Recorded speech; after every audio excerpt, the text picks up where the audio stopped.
Film a televízia sú neodmysliteľnou súčasťou dnešného života. Do tej miery, že neviem, čo by ste povedali, keby sa vás, vážení diváci, niekto opýtal, ako by ste žili bez svojho televízora, jeho programov a filmov, ktoré nám denne ponúka. Ale aj film, ako objav svetového významu, má svoju históriu, tak ako aj všeličo iné, čo sa na svete postávalo. Keď ide o priekopníkov na poli filmu, predovšetkým tí, čo sú do veci zasvetení, alebo napríklad aj osvedčení krížovkári vedia, že Francúz Louis Lumière je prvým človekom, ktorý nakrúcal udalosti, ktoré sa okolo neho stávali, a potom sa jej pozeral na to, čo na páse zachytil. Bolo to dávno, ešte v 19. storočí, v roku 1895.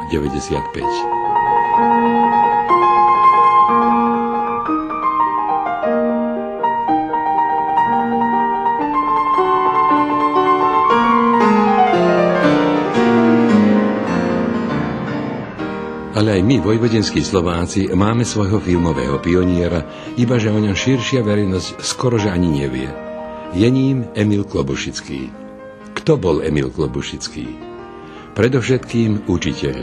Narodil sa 15. marca 1908 v Kulpíne ako 6. dieťa kulpínskeho farára Gustáva Klobučického.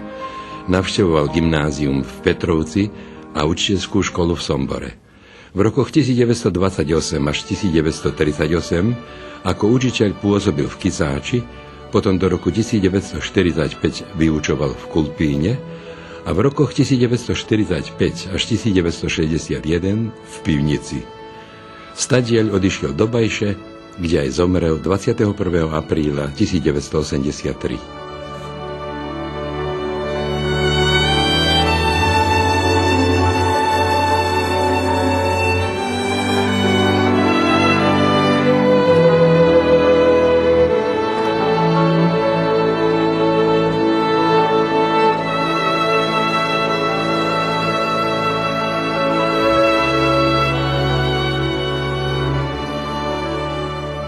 O jeho rozhľadenosti a uvedomelosti, ale aj o tom, ako pohotovo reagoval na dobové diania a chcel s nimi držať krok, svedčí článok uverejnený v časopise Náš život v roku 1939, v ktorom spisovateľ Ján Čajak mladší napísal: Emil Klobučický ma upozornil, že pomaly zaniká pôvodný kroj, strácajú sa obyčaje, a toľká krása by sa mala nejako zachovať nielen v múzeu, ale aj na filme.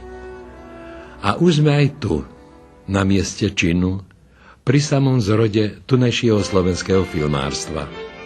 Emil Klobučický ako predseda filmovej sekcie založenej pri Matici slovenskej v Juhoslávii mal ohromnú vôľu hneď a zaraz sa pustiť do práce, a Matica slovenská v Juhoslávii mala v tej chvíli dosť peňazí na kúpu filmovej kamery.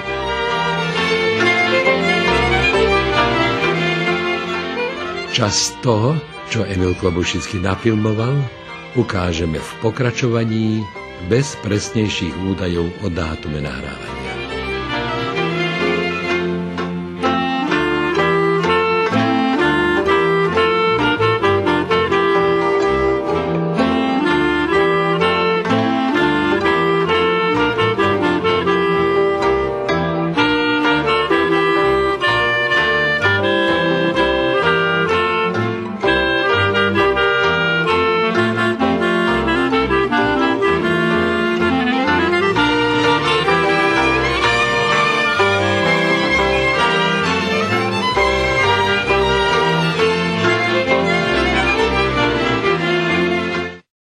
Nahrávalo sa priamo z ruky, bez statívu, bez zvuku, bez umelého svetla.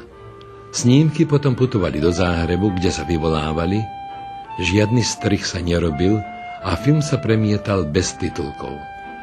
Ak sa pri premietaní páska náhodou roztrhla, film skončil v koši. Spolu s Jánom Čajakom mladším si okom kamery všímal ten najobyčajnejší každodenný život na našej dedine.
Tunejší Slováci vždy držali krok s dobou a nebáli sa novôt prichádzajúcich zo sveta a smele ich prijímali.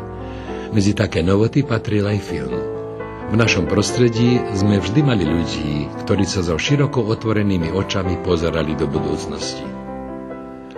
O prvých krokoch nášho filmu sa dozvedáme z rozhovoru v písanej podobe Jána Čajaka mladšieho a Emila Klobušického s filmovým historikom a publicistom magistrom Štefanom Raštiakom, ktorý pôsobil v Slovenskom filmovom ústave v Bratislave. V roku 1970 Emil Klobušický mu v Bajši odovzdal svoje filmy.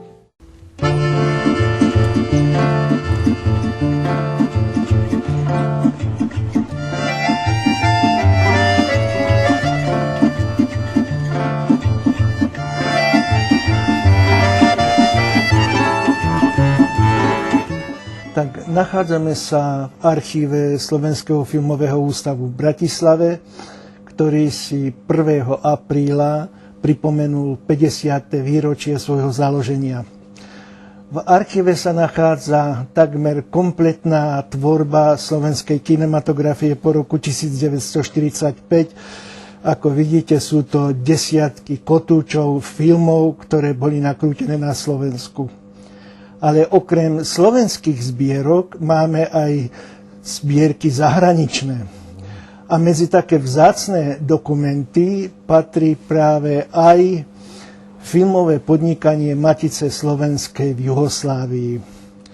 V decembri roku 1970 počas služobnej cesty v Juhoslávii sme navštívili pána Emila Klobušického, ktorý nám túto cestu pripravil. A vlastne vtedy nám daroval, alebo lepšie povedané odovzdal, zachovalé materiály, ktoré nakrútila Matica Slovenska v Juhoslávii od roku 1939. Sám nám aj v liste napísal, že nie sú to komplet filmy, lebo zachovala sa kópia, ktorú on premietal. Keď sa film roztrhol, tak vlastne tým pádom aj nejakých políčok tam chýbalo. Podľa listu, ktorý nám napísal, je z 200 metrov, teda na formáte 16 mm, zachované 2/3. Takže tá jedna je vlastne definitívne stratená. Keď sme tieto filmy pozerali, tak hneď som vycítil, že majú nesmiernu hodnotu, teda pre dejiny slovenskej kinematografie, ale aj pre našich osídlencov, teda v Juhoslávii. Podľa mňa ide o autentické záznamy reality, života, letopisy, ktoré snímajú všedný život obyvateľov, prácu, ľudové zvyky, zábavu, kroje, krajiny, faunu, flóru, aktivity matičných ustanovezní, osobnosti matičného života. Nič nebolo rekonštruované, teda ide autentický, živý materiál. A vlastne z tohto dôvodu ide o vzácny dokument, ktorý má ako aj historické hodnoty, lebo zachytáva život všedných ľudí pri práci, ale aj, dá sa povedať, aj pri ľudovej zábave.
Inak Štefan Vraštiak svoj život zasvetil filmu do tej miery, že si to skutočne zasluhuje obdiv.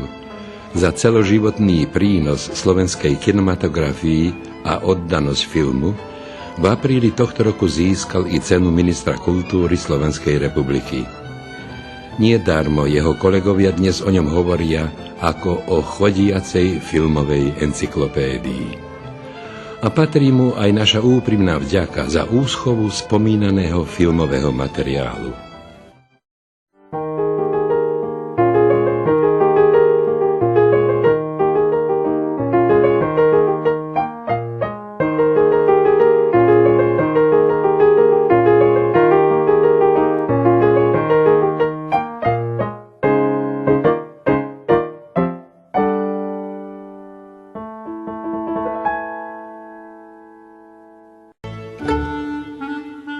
Emil Klobušický nahrával a často aj premietal filmy spolu s Jánom Čajakom mladším.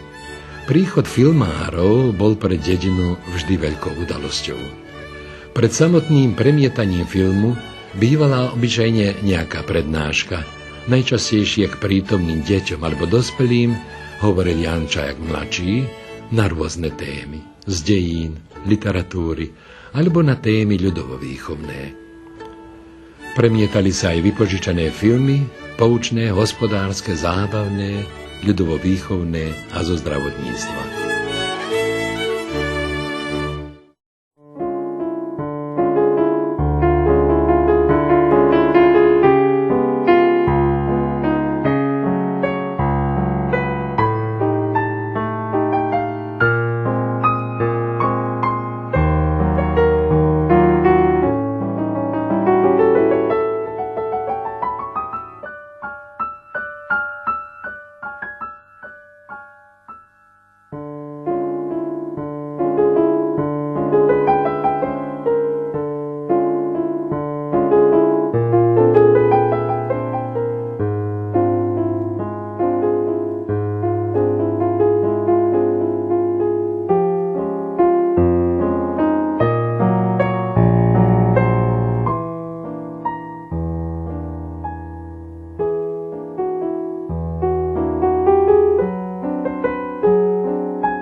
Pivnica dnes čiastočne zmenila svoj výzor v porovnaní s časmi, keď tu pôsobil náš prvý filmár. No pomník obetí Prvej svetovej vojny, odhalený v roku 1939, je stále rovnaký. Svedčí o tom, ak už nikto iný, tak filmový pás, na ktorom pán učiteľ Klobušický a kto by iný v tých časoch zaznamenal ten slávnostný čin.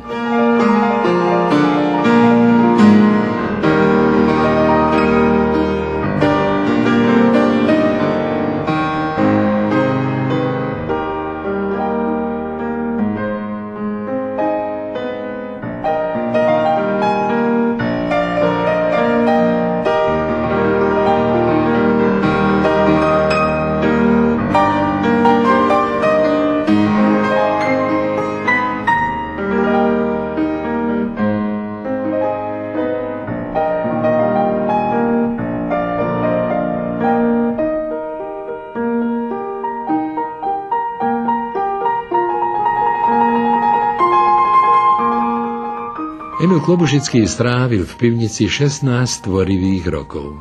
Učiteľstvo nebolo pre neho zamestnaním, lež povolaním v pravom zmysle toho slova.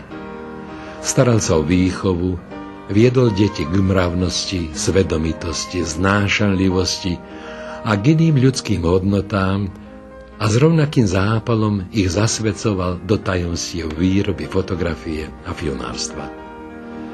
Zvedaví a šťastní žiaci, ako aj ich rodičia, si prišli na svoje.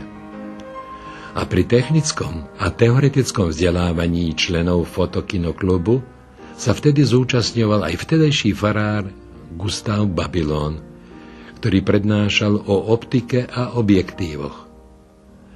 A tu máme ďalší dôkaz vzdelanostnej a ľudskej šírky našej vtedajšej inteligencie, rozhľadenosti, kultúry.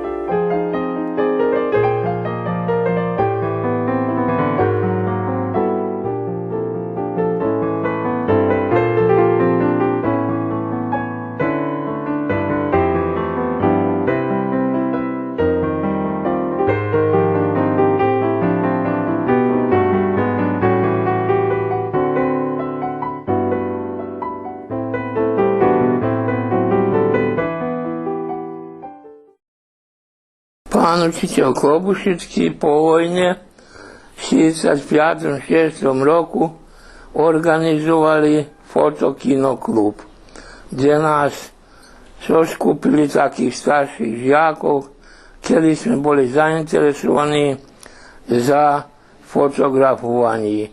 Oni nám vysvetľovali, čo je aparát, ako on robí, ako sa maluje, ako sa vyrábajú fotografie, filmy. Potom nás doviedli aj na výlety, aby sme snímali. Potom sme vyrábali. To všetko nás zaujímalo, nás mladých. My sme to chceli. Potom nám organizovali aj pána farára Babylona, ktorý nám vysvetľoval všetko o aparáte, aké má sočivá, ako to robí, na akom princípe. Aj sme tak sa, jak poviem, vzdelávali v ten smere ve fotografii.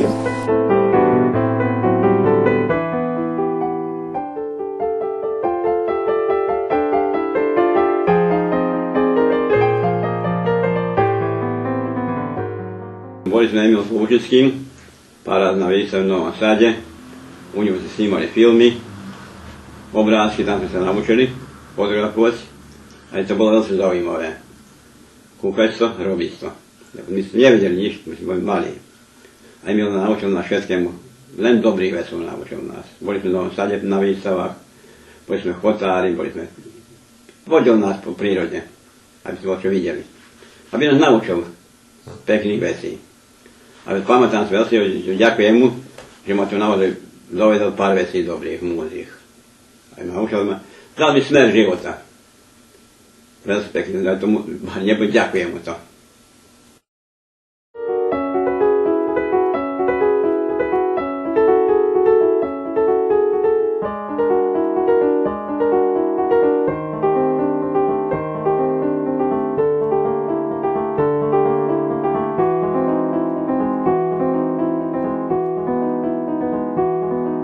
V pivnici roku 1946 založili prvé pionierské kino v Jugoslávii a už v roku 1951 pivnický fotokinoklub bol vyhlásený za najlepší vo Vojvodine. Za dlhoročnú a obetavú pedagogickú prácu Emilovi Klobušickému udelili v roku 1956 plaketu Fotokino zväzu Vojvodiny. Emil Klobušický v pivnici trasoval cestu filmovej a fototvorbe. Premietali sa rôzne filmy a členovia klubu so svojimi prácami predstavili sa nielen vo vojvodinských mestách, ale aj v Jugoslávii a na 2 medzinárodných festivaloch. Hajde, vyprávaj voláčko. Čo ti budem vyprávať, mrvím. Ponáhľaj. Dobre, teraz zaberte ten košár. Dobre, kde máš dál? Dnes, keď sledujem tieto zábery, ktoré otec nakrútil ešte pred druhou svetovou vojnou, pripomínam si na detstvo. Tieto isté zábery som ja ako dieťa, 4-5 ročné, premietal medzi rukami do obloku. Tieto filmy sa stáli jedna veľká kopa, ktorú potom otec myslel dávať do šoru, aby to znovu bol film pôvodný. Neskoršie, keď som už bol 7-8 ročný, v dome sme mali projektor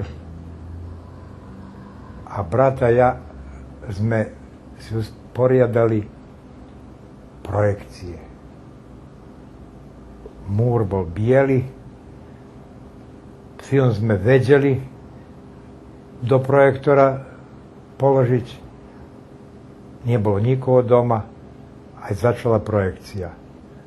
Teraz, posle toľko rokov, znovu vidím tieto zábery a pripomínam si na detstvo aj na otca Emila Klobušického.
Intuícia, invencia a láska k ľudu boli hlavnými pákami práce Emila Klobušického.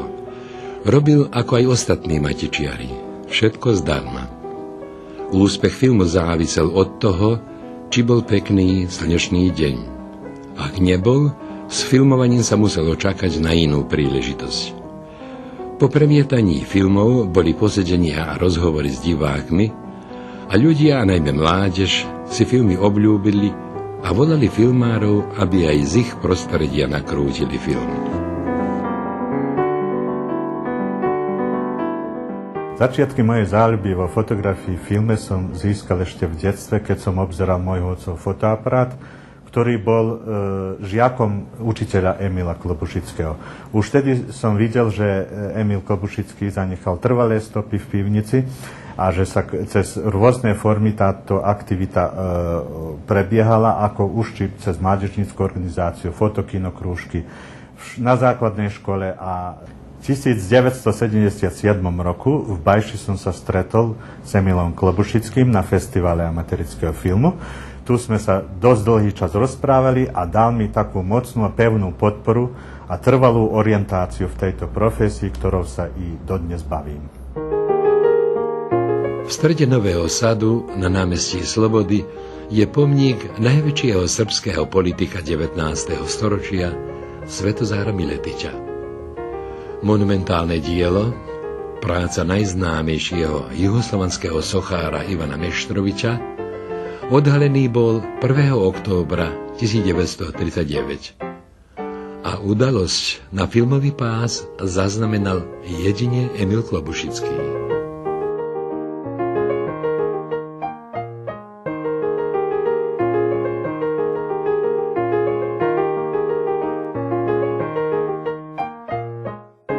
Keď hovorím o pánu Čajakovi, myslím si, že on vlastne to filmovanie zhodnotil najlepšie. Sám by som to nevedel lepšie formulovať a preto prečítam, čo on o týchto filmoch napísal.